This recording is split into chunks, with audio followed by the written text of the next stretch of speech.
고등어 본편. 바다의 생선이 왜 안동에서 유명해졌을까? 1. 바다 생선이 내륙에서 더 유명한 이유. 왜 어떤 바다 생선은 바다보다 내륙에서 더 유명해질까요? 고등어가 바로 그런 생선입니다. 푸른 등이 반짝이는 이 생선은 예전부터 사람들에게 아주 익숙했습니다. 시장에서도 쉽게 볼 수 있었고 식탁에서도 자주 올라오는 생선이었습니다. 어릴 적부터 등푸른 생선은 몸에 좋다, 이런 말을 들으며 자란 분들도 많습니다. 그래서 고등어는 특별한 음식이라기보다 늘 곁에 있는 생선처럼 느껴집니다.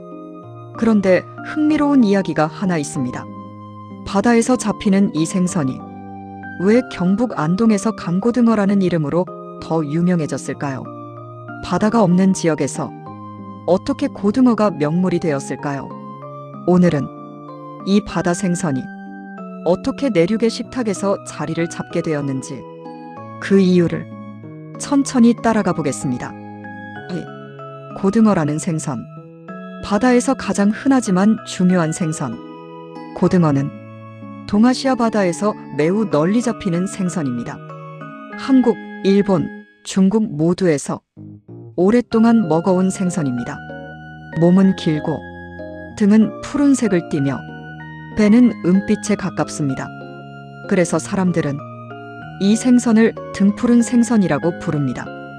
고등어의 가장 큰 특징은 지방이 많다는 점입니다.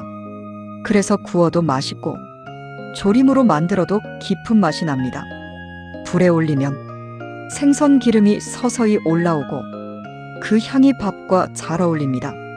그래서 고등어는 예전부터 밥 반찬으로 아주 익숙한 생선이었습니다. 하지만 고등어는 단순히 흔한 생선이 아니라 바다의 흐름을 따라 움직이는 생선이기도 합니다. 봄과 가을에는 특히 살이 올라 더 맛이 좋아지는 시기로 알려져 있습니다. 그래서 어부들에게도 고등어는 중요한 어획 대상이었습니다. 3. 사람들이 고등어를 좋아한 이유. 고등어가 오래 사랑받은 이유는 단순히 맛 때문만은 아닙니다. 예전 식탁에서는 가격과 영양, 그리고 맛이 모두 중요했습니다. 고등어는 비교적 가격이 부담되지 않으면서도 기름이 많아 포만감이 있었습니다. 그래서 밥과 함께 먹기 좋은 생선이었습니다. 또한 고등어는 다양한 방식으로 요리할 수 있습니다. 가장 단순한 방법은 소금을 살짝 치고 구워 먹는 것입니다. 불에 구워지면서 껍질은 바삭해지고 속살은 촉촉하게 남습니다. 또 다른 방법은 무와 함께 조림으로 만드는 것입니다. 무가 고등어 기름을 머금으면서 국물의 맛이 깊어집니다.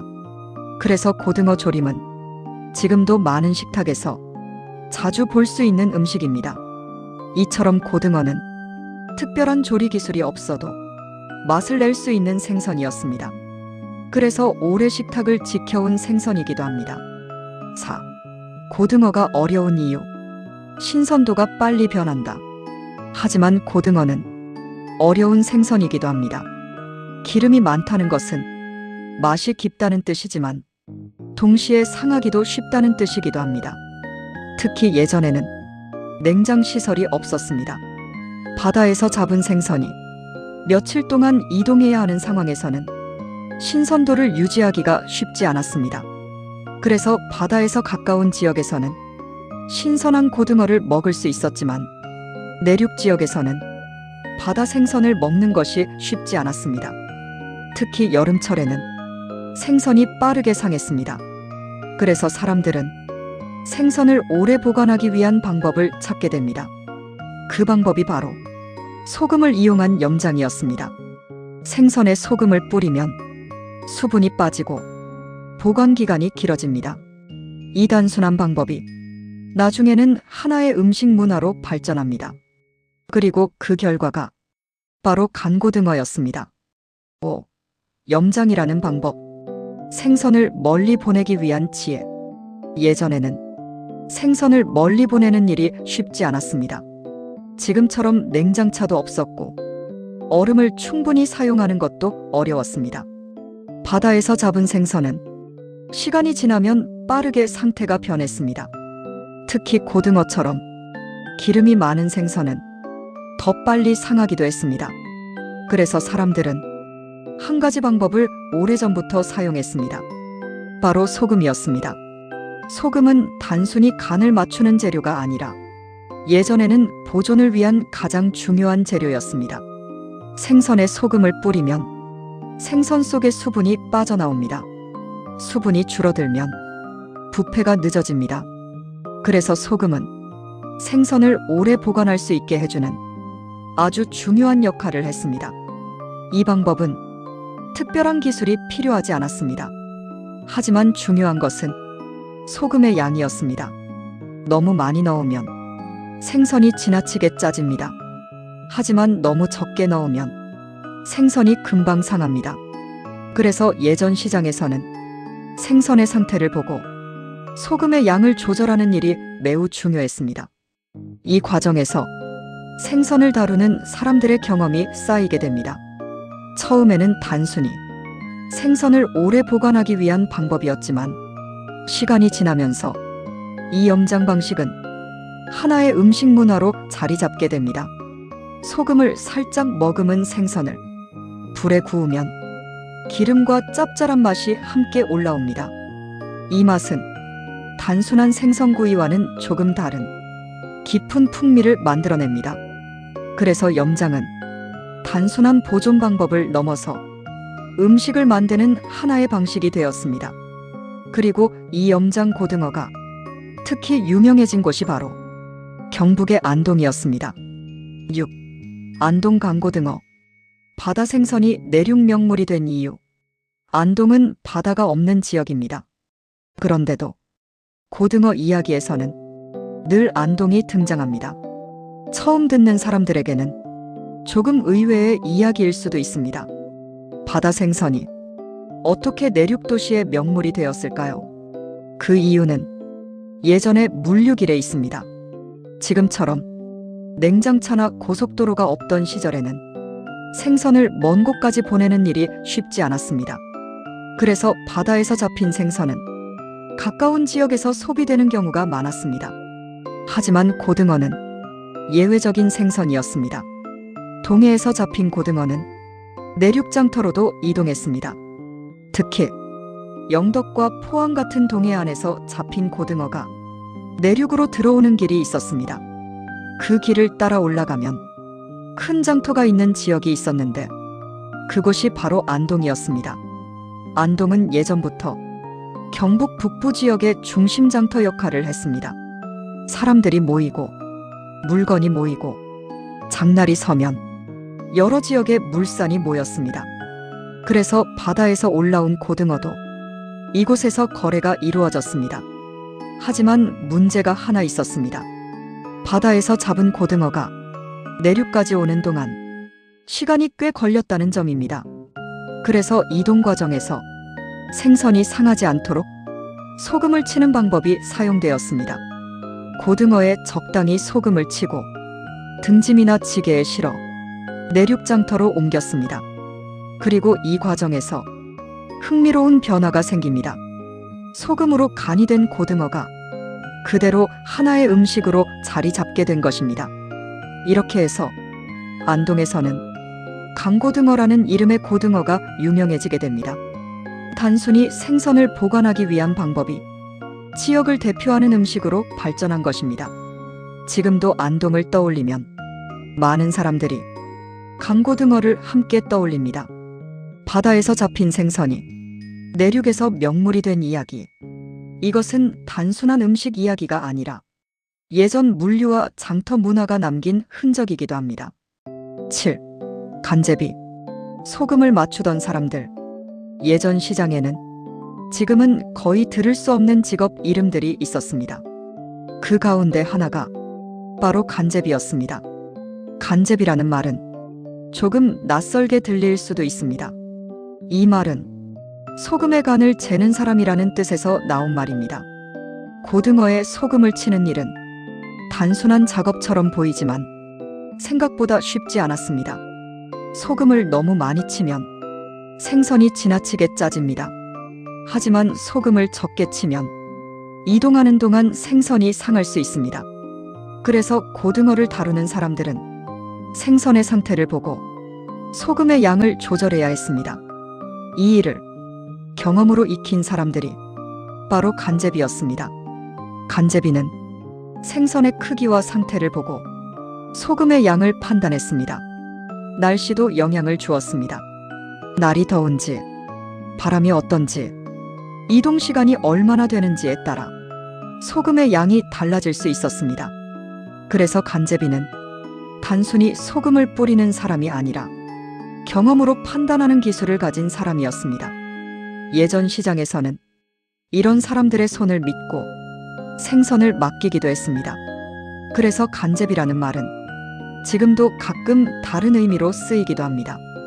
어떤 일을 할 때 상황을 살피며 적당한 선을 맞추는 사람을 두고 간을 잘 본다, 이런 표현을 쓰기도 합니다.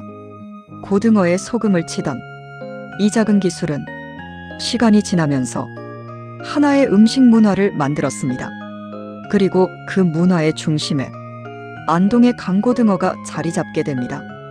이렇게 보면 강고등어는 단순한 생선 요리가 아니라 사람의 경험과 시장의 기술이 함께 만든 음식이라고 할 수 있습니다. 8. 고등어가 식탁에 남긴 기억. 익숙한 생선의 자리.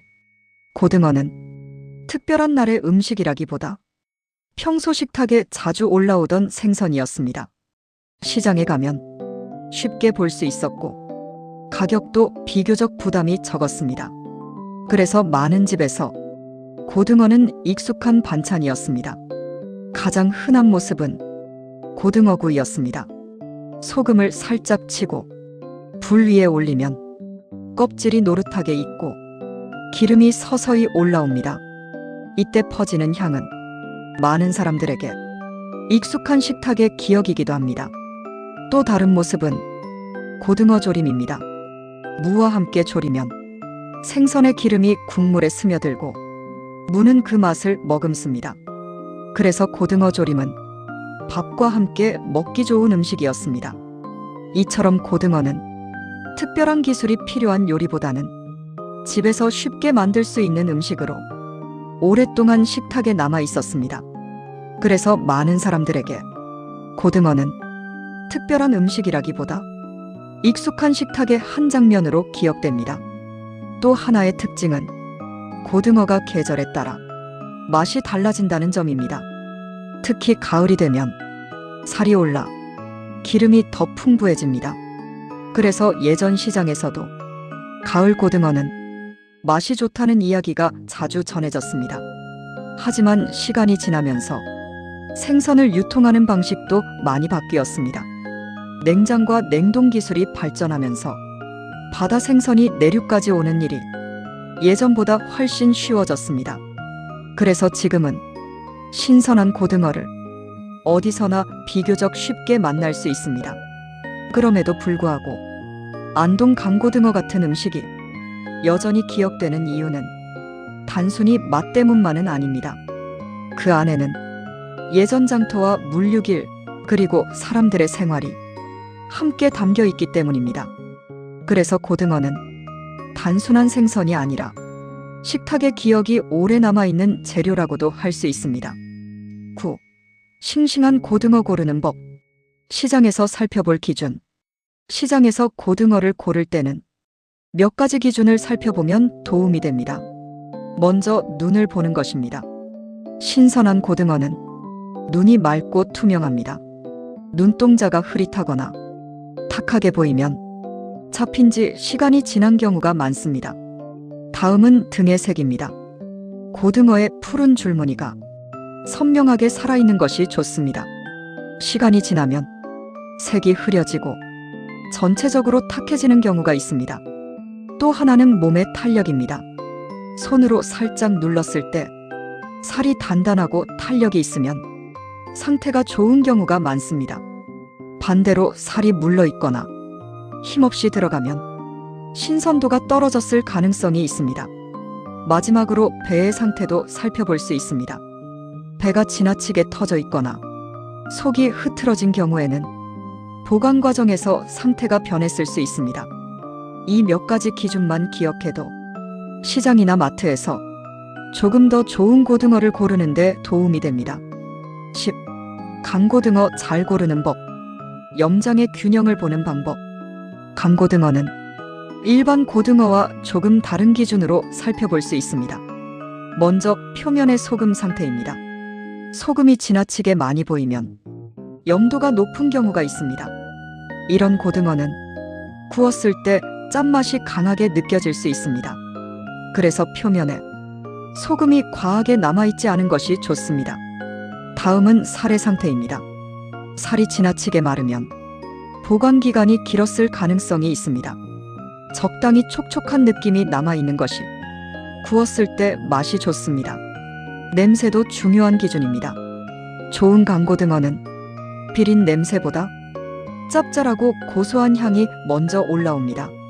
강고등어는 소금의 균형이 중요한 음식이기 때문에 너무 짜지도 너무 싱겁지도 않은 적당한 간을 가진 것이 좋습니다. 11. 고등어 요리. 단순한 방식이 오래 남는다. 고등어는 복잡한 요리가 필요한 생선은 아닙니다. 오히려 가장 단순한 방식이 오랫동안 사랑받아 왔습니다. 대표적인 음식이 고등어 구이입니다. 소금을 살짝 치고 불에 올리면 껍질은 노릇하게 익고 속살은 촉촉하게 남습니다. 이때 생선 기름이 불 위에서 향을 내기 시작합니다. 또 하나 익숙한 음식은 고등어 조림입니다. 무와 함께 조리면 생선의 기름이 국물에 스며들고 무가 그 맛을 머금습니다. 그래서 고등어 조림은 밥과 함께 먹기 좋은 음식으로 오랫동안 식탁에 남아 있습니다.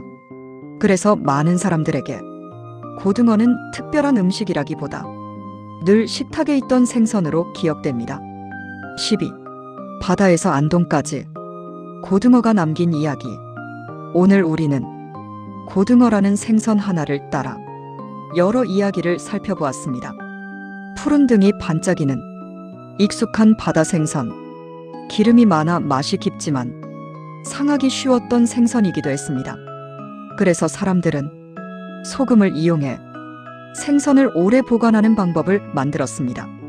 그 과정에서 강고등어라는 음식이 탄생했습니다. 바다에서 잡힌 고등어가 내륙장터로 이동하고 그 길 위에서 안동 강고등어라는 이름이 남게 됩니다. 또 그 과정에는 생선의 간을 맞추던 간제비라는 사람들도 있었습니다. 이렇게 보면 고등어는 단순한 생선이 아니라 예전 장터와 물류길 그리고 사람들의 생활이 함께 남아있는 재료입니다. 그래서 지금도 고등어를 떠올리면 많은 사람들에게 익숙한 식탁의 기억이 함께 떠오릅니다. 오늘의 식재료 여행은 여기까지입니다. 다음 식재료에서도 이처럼 오래 이어진 이야기들을 천천히 따라가 보겠습니다. 맛있는 식재료 여행은 아직 끝나지 않았습니다.